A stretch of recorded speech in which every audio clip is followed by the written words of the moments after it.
इंसान के पास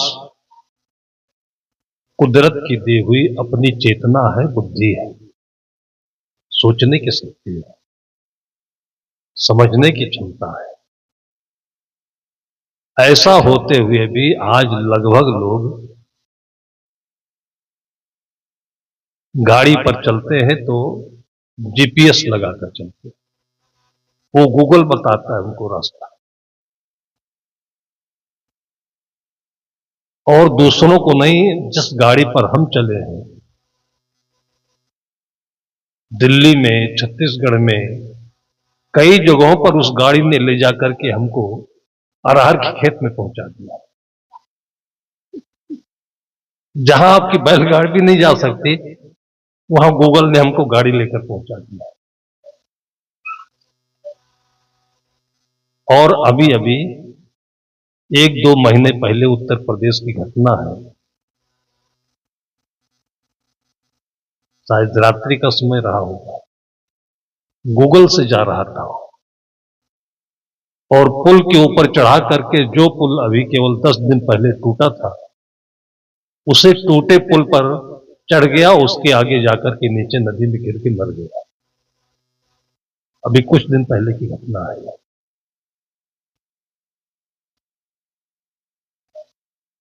गूगल का कमाल है, फिर भी हम चेतते नहीं।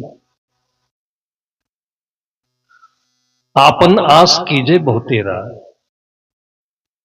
जैसे हमारे पास चलने के लिए पैर है, करने के लिए एक हाथ है, और पूरा ये तंत्र है, ये सिस्टम है, इस पर पूरी पढ़ाई केंद्रित होनी चाहिए। और इसी को स्वरूप ज्ञान कहते हैं। इसी के केंद्र में आपको आत्मज्ञान होगा, और इसी पर सदगुरु कबीर साहब सारा जोर डालते हैं। जाको मुनिवर तप करे, वेद थके गुड़ गाए, सोई देव सिखापना, कोई नहीं पतियाए। आज हम ये बातें व्यवहार को जोड़कर जब बोलते हैं, खाने पीने के लिए, जीने के लिए, दिनचर्या के लिए, तो हमारे साथ ही बहुत लोग नाराज होते हैं कि साहब तो बस वही गाजर मूली, वही पानी, ये बताते रहते हैं। जो अपनी जिंदगी की आखिर तक पानी पीना नहीं समझ पाया, तो हमें आश्चर्य है कि वो वेद और बीजक का अर्थ क्या समझेगा। ज्ञान से नफरत है, मुर्दा ज्ञान से प्रेम है, जीवित ज्ञान से नफरत है। समाज उसी तरफ चल रहा है।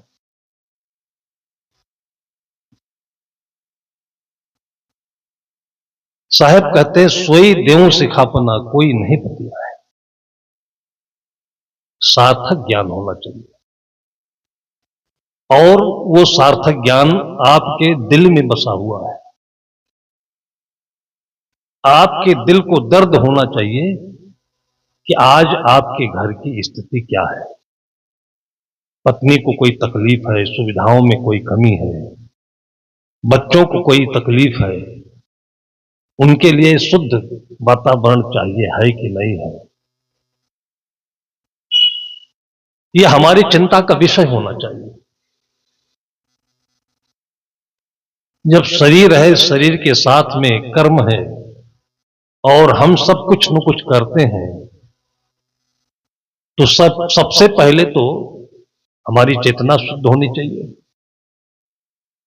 फिर मन में प्रकाश होगा, तन स्वस्थ होगा, काम अच्छे होंगे, आमदनी बनेगी, पैसा घर में आएगा तो वो लक्ष्मी होगी। फिर घर चमकेगा। छोटा है, बड़ा है, इससे मतलब नहीं है। जिस घर में साफ सफाई, गमले, पेड़ पौधे, साग सब्जी, और ये सब चीजें छत्तीसगढ़ में हम 40 वर्षों से देख रहे हैं। ये नहीं कि आज ग्रेनाइट और टाइल आया तभी। इतनी सफाई, इतनी शुद्धता, हर घर के पीछे बाड़ी। उस जमाने में भी जब कुओं से, ढेके से पानी निकाला जाता था, हम लोग भी उसी से स्नान करते थे। बाड़ी पूरी सजी हुई दिखती थी। आज भी कहीं कहीं दिखती है बाड़ी। ये आपके जीवन की गरिमा है। इसको कोई याद दिलाए तब अपने को एहसास होता है, नहीं तो हम केवल दूसरों को देखते रहते हैं, दूसरों के पीछे चलते रहते हैं, प्रतिस्पर्धा में। वहां कुछ है कि नहीं है, और उसका मूल कारण यही है कि अपने भीतर का जो आनंद है, जो शांति है, सुकून है, उसका बोध नहीं होता है। शरीर अच्छा हो, मन अच्छा हो, घर में प्रेम हो, तो जो हमारे घर का मैनेजमेंट है, वो सारे दुनिया की सबसे बड़ी विद्या होगी, सबसे बड़ा ज्ञान होगा, जिसको मैनेजमेंट में ग्रेजुएशन में पढ़ने वाले लोगों को पढ़ाया जाता है। वो चीज सब आपके घरों से ही निकल करके आई है। बिहार में थे हम,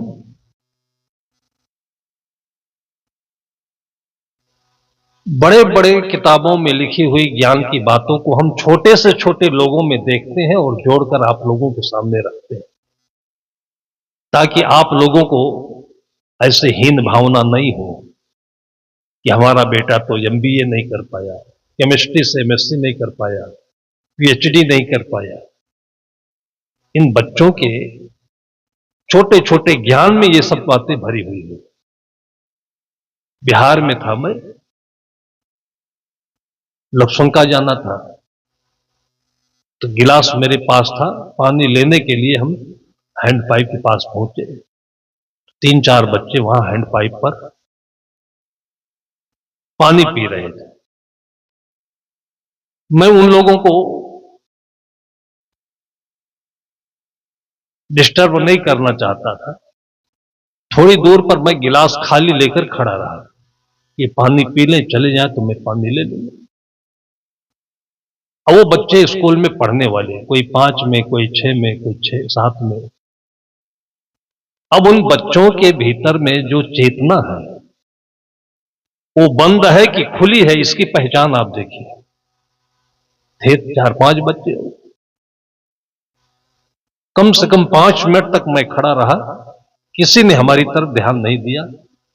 एक बेटी ने, शायद वो 6वीं या 5वीं में पढ़ती रही होगी, उस 2-3 बार मेरी तरफ मुड़ करके देखे और उसके बाद फिर धीरे से पास आ गई। मैंने कुछ बोला नहीं, वो भी कुछ बोली नहीं। इसको ज्ञान कहते हैं, जो बोले बगैर भी आपसे लोग ले सकें और आप लोगों को दे सकें। ऐसा भी ज्ञान कोई हो सकता है क्या? वो बेटी मेरे पास आ गई, उसने इशारा किया हाथ, तो मैं समझ गया कि गिलास मांग रही है। नल के आसपास कीचड़ होता है, उसको ऐसा लगा होगा कि अभी साहब कीचड़ में आएंगे, पैर डूबेगा। वो लोग नंगे पांव से थे, मैं चप्पल पहना हुआ था। वो आकर के मेरे पास हाथ लपकाई, मैं समझ गया उसके हाथ में गिलास दे दिया। फिर जा करके अपने हैंडपाइप से जो पानी निकलता है, उससे पहले उसने टोंटे को धोया, फिर मेरे गिलास को धोया और धो करके गिलास में पानी भरा, और गिलास में इतना पानी भरा कि 2 अंगुल खाली रह जाए, और उसके बाद लेकर मेरे पास आई और एक हाथ से नहीं, दोनों हाथों से ऐसे गिलास पकड़ाया। सबसे पहला ज्ञान कि मेरे खड़े होने का अर्थ बिना बताए वो इशारे से समझ गई। ये जीवन का सबसे बड़ा ज्ञान है। ये कोई भूखा है, वो बोल नहीं सकता, तो आप कैसे जानोगे? अगर कोई जान सकता है तो उससे बड़ा पीएचडी इस दुनिया में कोई नहीं। अगर वो समझ सकता है तो कोई माँ होगी, कोई बेटी होगी, कोई बहू होगी, कोई बेटा होगा, जिसने अपने बूढ़े दादा दादी, घर में माता पिता, इन लोगों के पास रहकर उसको समझा होगा, उसकी चेतना को समझा होगा। और उसी में ये संस्कार आते हैं, जो जहां भी रहे, नर्स बनकर रहे, डॉक्टर बनकर रहे, वो ऑलराउंडर होता है। उसने हमको गिलास दिया, धो करके दिया, नल के पानी, नल की टोंटी को भी धो दिया, मेरे गिलास को भी धो दिया, क्योंकि उसके घर में हो सकता है कोई संत आते रहे हों। टकसार, साफ सफाई, खाने पीने का ढंग, ये सब माता पिता के द्वारा बच्चों की आंखों में, उनके संस्कार में, रग रग में भर जाता है। ये बताना नहीं पड़ता है, ये कहीं भी कागज में लिखने वाली चीजें नहीं। कागज में और दीवालों में तो देखिए कि आज तक पानी के सदुपयोग के लिए दिल्ली जैसे शहरों में भी मैंने एडवर्टाइज देखा है। लोग दाढ़ी बनाते रहते हैं, टोटी खुला रहता है, उनको रोकना पड़ता है। वहां पर हजार हजार रुपए देकर के बड़े बड़े होर्डिंग लगे हुए हैं गवर्नमेंट के, कि पानी की एक एक बूंद कीमती है, कृपया नल बंद करके दाढ़ी बनाइए, ये बोलना पड़ता है वहां। लेकिन जिनके परिवार में, जिनके घरों में संस्कार है, उनको पता है, उनके घरों में पानी का अपव्यय नहीं होता है। पानी कौन पीता है? मनुष्य पीता है। बर्तन धोया जाता है, कपड़े धोए जाते हैं, उससे जो निकलता हुआ पानी होता है, वो केले का पौधा पीता है। अभी जहां से मैं आया हूं, एक दो दिन हम लोग बाहर से टहल करके आए, तो बाहर का जो उनका आंगन है, सहन, तो पाइप से वो धो रहे थे। है वो शिक्षक, रिटायर हो गए हैं, वरिष्ठ हैं। तो मेरे मन में लगा कि पानी की इतनी किल्लत है और इसको झाड़ू से लगा देते, और हमारे घर का जितना भी पानी होता है, एक एक बूंद पानी वो यहीं से सड़क करके नाली से उस केले में जाता है, और केले से जो रस मिलता है वो फिर आपकी सेवा में उपस्थित होता है। 3 दिनों तक मैं मन में सोचता रहा, ऐसे आदमी कोई एक बात देखता है, अंदर हजम नहीं होता है तो डांटने लगता है, बोलने लगता है, दूसरों की बुराई करने लगता है। लेकिन उसको मैं 3 दिन तक हजम करता रहा, और चौथे दिन मेरे बिना बोले मास्टर साहब का जवाब आया, वो केले के साथ आया, कि जो आंगन में पानी गिरता है, एक बूंद भी नाजायज नहीं जाता है, वो केले के खेत में जाता है। कितने घरों में मैंने गुलाब के फूल देखे हैं, बर्तन मांजते हैं।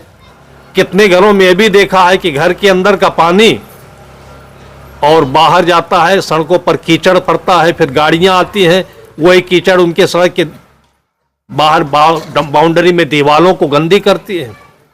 और कितने घरों में वही पानी उनके घर के आंगन में गुलाब का पेड़ लगा हुआ है, और इतने फूल लगे हुए हैं उसमें कि ऐसा लगता है कि आकाश में ये बड़े बड़े ध्रुव तारा चमक रहे हैं। एक समझ की बात है, इस समझ में श्रद्धा भी है, सदुपयोग भी है, और ज्ञान की गंभीरता भी है।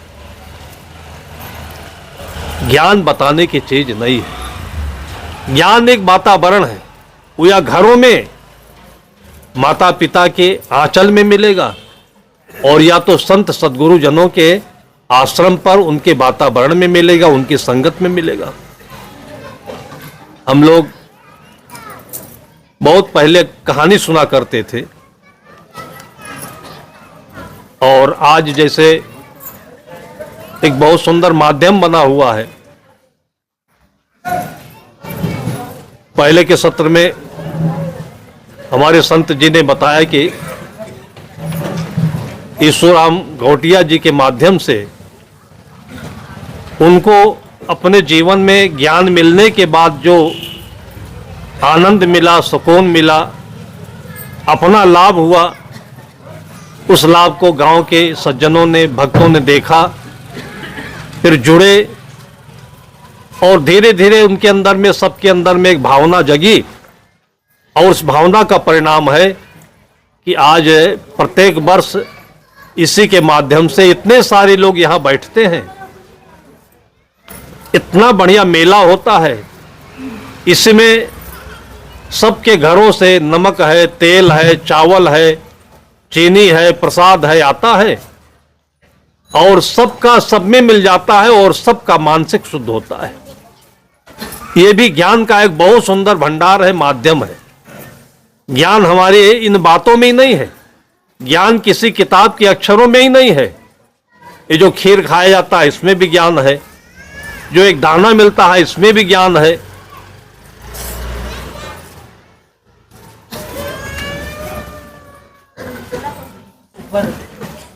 किसी गांव के एक बहुत बड़े जिम्मेदार जैसे क्वालिटी के परिवार में एक ही बेटी थी। जो पिताजी थे वो प्रिंसिपल थे। बेटी हो या बेटा हो, शिक्षा संस्कार दोनों के लिए आवश्यक है। बेटियां होनहार इसलिए होती थी, अभी के पहले तक, अभी की बात नहीं बोल रहा हूं, होनहार इसलिए होती थी कि बेटियां मां के साथ अधिक समय व्यतीत करती थी और मां गृहिणी होशियार इसलिए होती थी कि उनकी गृहस्थी उनके हाथों संचालित होती थी। मतलब समझ लीजिए कि जो काम आज अमित शाह जी कर रहे हैं गृह मंत्रालय का भार संभाल करके, उससे बड़ा काम घर की माएं, घर की देवियां करती थी। इसलिए वो एक्सपर्ट होती थी कि मैनेजमेंट कैसे चलाना है, बजट कितना रखना है, कितना खर्चा करना है। उनके भरोसे ही आज घर मजबूत हुआ करता था। प्रिंसिपल साहब पैसा कमाते थे, क्योंकि वो बच्चों को पढ़ाते थे, इसलिए उनको ये शौक था कि हम अपनी बेटी को भी हाई एजुकेशन देते रहे। तो स्कूल में वो भी पढ़ती रही। घर में उनकी पत्नी, अब चूंकि घर में प्रिंसिपल है अपने पति, तो ज्यादा कुछ बोल नहीं सकती थी। बेटी को उसने पढ़ने दिया और पढ़ते पढ़ते उसने बीएससी होम साइंस से किया। एक होम साइंस सब्जेक्ट होता है, वो बहुत अच्छा सब्जेक्ट है। घर को कैसे सजाएं, जिसमें भोजन बनाने की कला, भोजन के बहुत सारे आइटम बनाने की कला, कपड़े सिलने की कला, गुलदस्ते बनाए, मेज सजाए, कमरे सजाए, एक लायक का विषय है वो, जो सारे गुणों को एक दूसरे में समेटे हुए है। सब्जेक्ट बहुत अच्छे थे, लेकिन चूंकि उसकी पढ़ाई केवल कागज में होती रही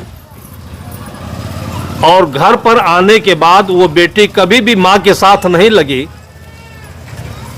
कि मां के पास है, कभी भी ये खपूरी बनता है, पान रोटी बनता है, ये समोसे बनते हैं, हलवा बनता है, कैसे बनता है, कभी देखा नहीं। होम साइंस में प्रैक्टिकल कराना होता था, तो आजकल जैसे होता है वैसे पहले भी हुआ करता था। प्रैक्टिकल कराते नहीं थे और 10-10 रुपया बच्चे जमा कर देते थे और उसके बाद उनको प्रैक्टिकल में 30 नंबर मिल जाते, 25 नंबर मिल जाते थे। बड़ी हुई बेटी, विवाह तय हुआ। अब आज के 40-50 साल पहले की बात है, उस जमाने में जब 5वां भी बेटियां नहीं पढ़ी होती थी और वो बीएससी की हुई थी होम साइंस से, तो जिसके यहां उसका विवाह तय हुआ, इतने खुश हो लोग कि उसके रिश्तेदारों में चारों तरफ एक गर्व का विषय हो गया कि इनके घर में तो भाई जो आ रही है बहू बीएससी है, होम साइंस से पढ़ी हुई है। तो जब से शादी तय हुई तो महीनों तक उसकी गुणों की चर्चा चारों तरफ फैलती रही और कुछ लोग उसमें जलते भी रहे, ईर्ष्या भी करते रहे। कुछ लोग खुश भी थे कि भाई हमारे परिवार में एक लायक बहू आ रही है। तरह तरह की चर्चा हुआ करती थी। विवाह हुआ, अच्छा दहेज भी गया होगा। तो जहां की यह घटना है उत्तर प्रदेश के पूर्वांचल क्षेत्र की, तो वहां पर विवाह होता है, फिर गौना जाता है गौना जाने के बाद रिश्तेदार जो होते हैं बहू को देखने के लिए आते हैं। तो देखने आते हैं तो बहू अपने हाथ से भोजन बनाती है या नाश्ता बनाती है, जलपान। फिर वो जलपान लेकर के जाती है, सामने रखती है। तो जो संबंधी कुल कुटुंबी आए होते हैं उसको कोई गले का चैन देता है, कोई अंगूठी देता है, कोई रुपया देता है, कोई साड़ी देता है। ये देखने का सिस्टम है। यह सिस्टम इसलिए बनाया गया कि बेटी अभी एक घर छोड़कर दूसरे घर में गई है तो उसको एकाकी ना लगे, सूनापन ना लगे, मिलने जुलने का भाव बने, उसको खुशी बढ़े। लोग खुशी देकर जाते हैं, लेकिन इसी में लोग कान में गरम तेल भी डाल जाते हैं, इसलिए घरों में झगड़ा भी बढ़ता है। अब उसके घर वो बेटी बहू होकर के पहुंची। अभी दूसरा दिन था, बहुत सारे अतिथि लोग आए हुए थे। तो जो घर की मालकिन थी, उसकी सासू, उसने कहा कि बहू बेटी, आज तेरे हाथ का बनाया हुआ जलपान सबको है और सोच ले क्या बनाना है को देना। अब वो सोच में पड़ गई कि क्या बनाऊं।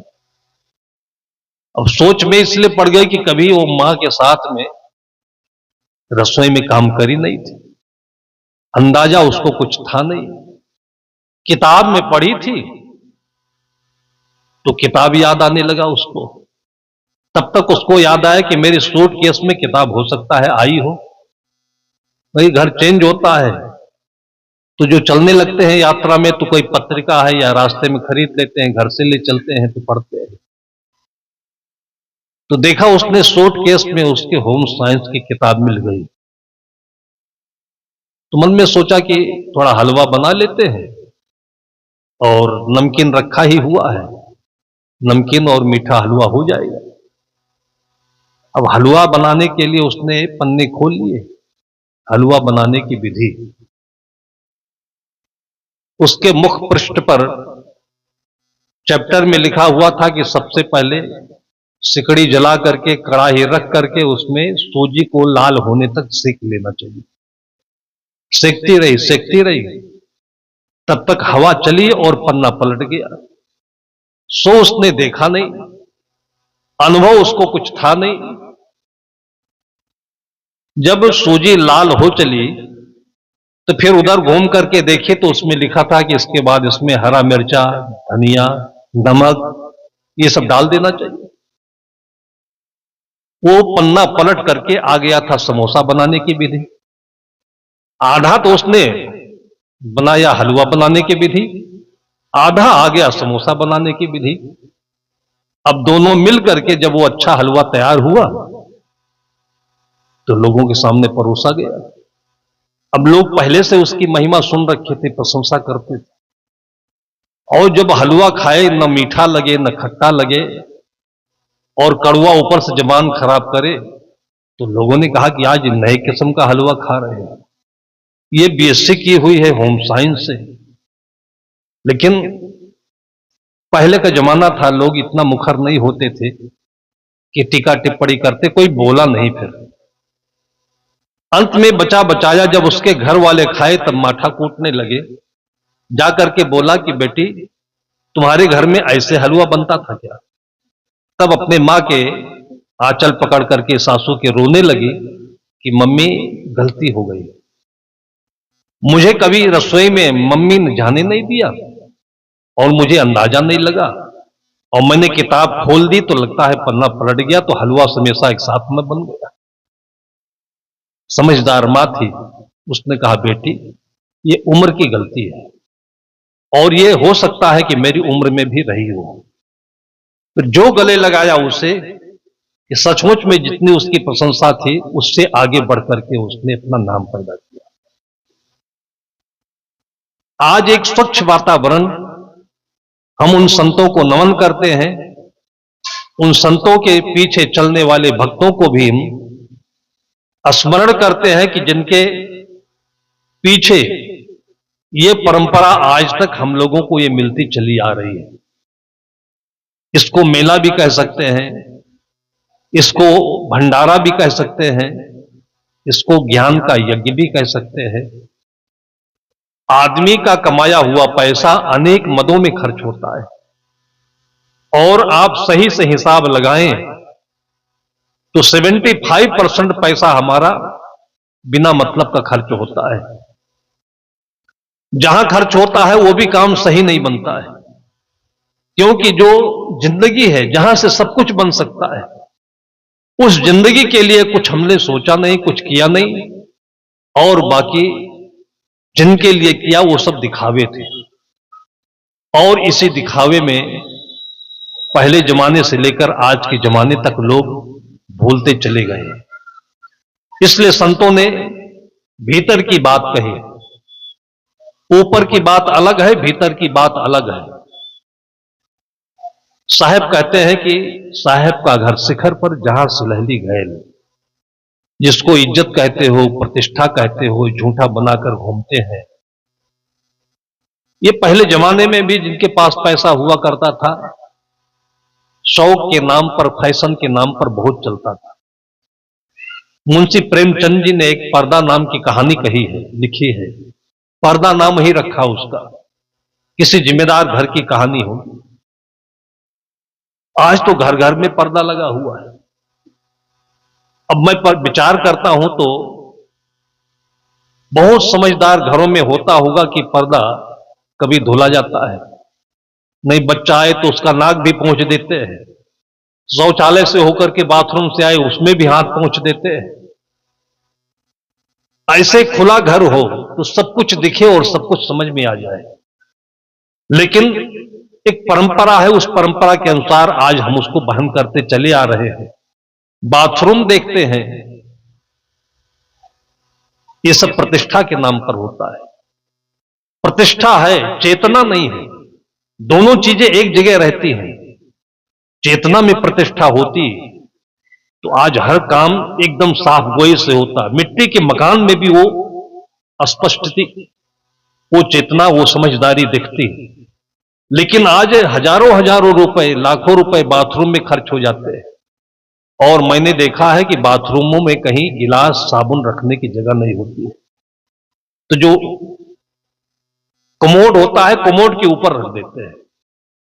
भले आदमी चेतना रख करके अगर बाथरूम बनाए होते तो एक दो उसमें किनारे टाण लगा देते, लिंटर लगा देते, उसमें आप जितने सामान बाथरूम में आने वाले हैं उनको रख देते। बताने पर भी लोग नहीं सोचते। बाथरूम में दरवाजा बहुत खतरनाक लगता है। अभी गोपनीय बात है, बहुत छोटी बात है। संत लोग हमारे कहेंगे कहां बीजक की बात छोड़कर ये बाथरूम कर रहे हो। एक बार हम बाथरूम में फंसे हैं भाई, कोई दूसरा ना फंसे इसलिए करता हूं। किसी गांव में ऐसे कार्यक्रम था हमारा। अब हम कार्यक्रम में मंच पर जाने से पहले पानी वानी पी लेते हैं, बाथरूम हो लेते हैं। जो बुलाने गए थे वो दूर तक खड़े थे हमारे साथ। हम बाथरूम के अंदर चले गए। पैसा लगा करके भी लोग ऐसे मूर्खता पता नहीं क्यों करते हैं। प्लास्टिक का वो आजकल जो आता है या एल्युमिनियम का आता है, उसी प्रकार का दरवाजा था, और उसमें के जो बेलन है, सिकड़ी, वो पता नहीं कब टूट के निकल गई थी। था भी नया बाथरूम, लेकिन सब होता ही ऐसे ही, सब नकली टाइप का। अब उसको हम ऐसे धक्का देकर बंद कर दिए, पूरा चिपक तो गया वो। जब लक्षणका होकर खड़े हुए तो देखे खोले कैसे इसको, बेलन है ही नहीं है। वो ऐसे अच्छे ढंग से चिपक गया था, वो निकले नहीं। अब बहुत देर तक हम खड़े रहे, पसीना आने लगा। उधर बार बार मंच पर बुला रहे हैं कि साहब जी आ रहे हैं, साहब जी आ रहे। हजारों लोगों में किसी को नहीं पता कि साहब जी फंसे खड़े हैं वहां। दुनिया में इतनी भीड़ है, इतने साथी हैं, इतना परिवार है, लेकिन कोई किसी के साथ होता नहीं। यहां तक कि जो हमको बुलाने खड़े थे वो भी वहीं 2 मीटर पर खड़े हैं। उनको भी होश नहीं कि इतनी देर बाथरूम में क्या कर रहे थे। पूरे जीवन का ये सिद्धांत हमें समझ में आया कि दुनिया में कोई किसी के साथ नहीं है। मैंने आपको कुत्तों का उदाहरण दिया, कुत्ता बच्चा दिया हो कुतिया करिए, कितनी भी दूर रहे चेतना उससे जुड़ी रहती है, और इसी को योग कहते हैं। मैंने ऐसे माओं को देखा है कि बेटा अमेरिका में पढ़ता है। ऐसे मैं कथाओं में अपने बोलता रहता हूं। एक मां रोने लगी। बाद में उससे मैंने पूछा कि कोई दर्द है, कोई दुख है, क्यों तुम्हारी आंख में आंसू आ रहे हैं? उसने कहा कि साहब मुझे खुशी लगी कि आप जो बोलते हैं ऐसे ही बेटा मेरा मिला है। इतनी दूर है, हजारों किलोमीटर दूर। मैं नेपाल में रहती हूं, अमेरिका में रहता है, लेकिन स्कूल से आने के बाद तुरंत फोन मिला करके हमसे वीडियो कॉल करता है, देखता है, और उसके बाद तब फिर मैं भोजन करती हूं, भोजन करता है। चेतना मिली हो तो एक दूसरे का ख्याल खबर मिलता रहता है। उस जमाने में मिलता रहता था जब ये मोबाइल नहीं होते थे। एक मां बोलती थी कि मेरा बेटा मुझे याद करता है, तो मेरी छाती खुजलाने लगती है। मोबाइल तो भीतर में मिला हुआ है, लेकिन जब अंदर से वो चेतना नहीं है तो कोई किसी के साथ होता नहीं है। फिर ज्ञान के मतलब क्या हुआ? मैं बहुत परेशान हुआ। फिर जिसमें से वो हैंडल टूट कर निकल गया था, वो पतला सा छेद, और मेरी उंगली भी पतली है, फिर उसी छेद में उंगली डालकर और जब खींचा तो बड़ी मुश्किल से फिर वो पल्ला खुला। तब मैं बाहर आया। तो जो हमारे साथी बाहर खड़े थे, मैंने कहा सबसे पहले मैं इनसे बता दूं कि मैं तो धोखा खाया, लेकिन ये न खाए। लेकिन इस संसार की ये अजब लीला है कि सब धोखा खाते हैं, कोई किसी से बताता नहीं है। माता पिता बच्चों से नहीं बताते, बच्चे अपने आगे वाले से नहीं बताते, मित्र से नहीं बताते, और सब धोखा खाते चले जाते हैं। जब मैंने अपने साथी से बताया तो कहने लगे साहब कल मैं भी फंस गया था इसमें। मैंने कहा फिर तुमको बताना नहीं चाहिए। फिर 5 साथी हम होते हैं, फिर बारी बारी सबसे बताया और सब कहने लगे साहब मैं भी फंस गया था इसमें। साहब का घर शिखर पर जहां सुलहली गैल। जितनी बातें मैं बोल रहा हूं, ये सारी बातें उस शिखर पर टिकने की जगह नहीं है। आपकी मेमोरी में, आपकी चेतना में, लेकिन चेतना खुली रहेगी तो इससे भी बड़ी बड़ी ज्ञान की बातें आपके भीतर से अपने आप आती रहे। आप ज्ञान की गंगा के स्रोत हैं, आप भगीरथी हैं। इस धरती पर जब चाहे तब गंगा को अवतरण कर सकते हैं। ये आज जो कार्यक्रम हो रहा है, हम उनको गंगा का अवतरण कराने वाले भगीरथ के रूप में ही देखते हैं। जहां भी जिस प्रकार से भी एक कार्यक्रम होता रहता है, मेला होता है, प्रसाद होता है, सब मिल लेते हैं, हंस लेते हैं, बोल लेते हैं, और सबसे बड़ा काम बनता है बच्चों का। एक बार किसी घर से मैं ऐसे विदा हो रहा था, सामान गाड़ी पर रखा जाने लगा। मैं कमरे में चुपचाप बैठा था कि अभी सब काम हो जाए तो बैठे गाड़ी पर। तो जो बच्चा था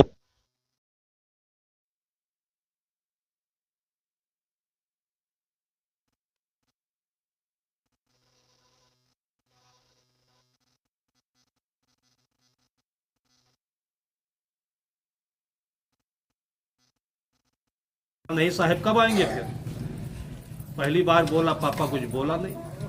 दूसरी बार फिर याद दिलाया, पापा बोला नहीं। पता नहीं किस मोड में रहा, कि सोच रहा होगा कि साधु लोग फालतू बैठे थे, निकले यहां से जल्दी।